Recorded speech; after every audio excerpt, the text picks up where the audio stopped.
Well, thank you for being here, Don. And I understand that you are related to Calvin Coolidge.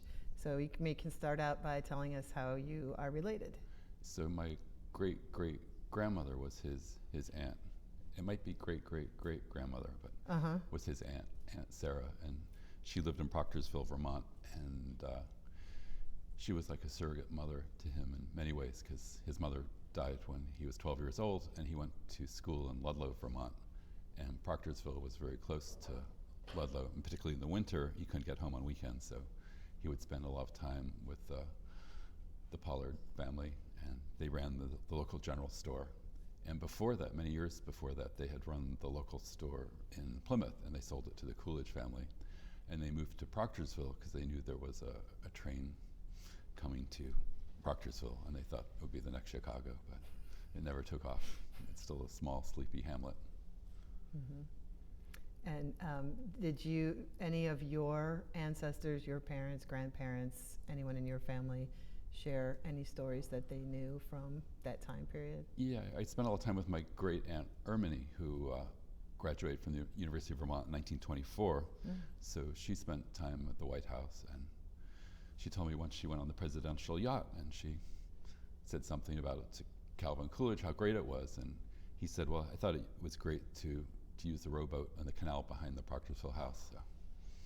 So he kept everything in perspective. And right, two different perspectives. Yeah, and I'm a photographer, so I used to ask about the photo ops at the homestead, the Plymouth homestead, and particularly there were a lot of pictures of Calvin Coolidge using farm tools, and my aunt confessed that as soon as the photographers left, the tools were put away.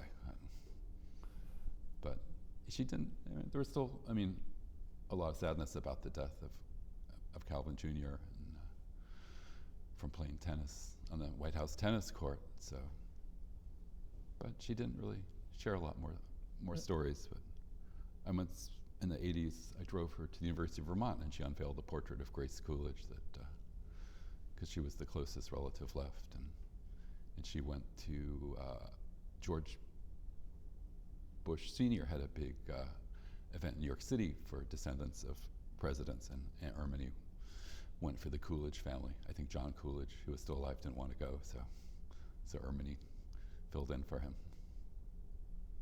Wow, that's great. What are your experiences of being up at Plymouth Notch yourself? Well, it's a very amazing spiritual place. Everything happened there. Calvin Coolidge was born there. He's buried there. He was sworn in as president, and so it's a very special place. Can you talk maybe about your relationship with the other members of the Coolidge family who are still around? I know we have many of them at the conference. Do you keep in touch? Or? Not really. They had a reunion last summer of Coolidge cousins, and I went, and there must have been like 80 people there, and it was great to meet people from the Midwest and all over who had this bond. But and for years I've worked as a photographer for Democratic politicians, so politically I'm a little at odds with some of his legacy, but I love his integrity and his humility, and he seemed to have been a great human, and he had an amazing relationship with his wife, and so he's a great role model. Yeah, so speaking of that, what do you think, about the character of, or the presidency of Coolidge, and how it might be relevant today, being that this is the Centennial celebration of his presidency?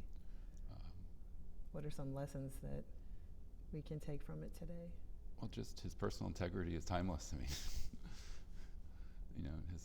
His love of the Constitution and law, and just he was very human, very kind to everyone he dealt with. So it's a good lesson for everyone.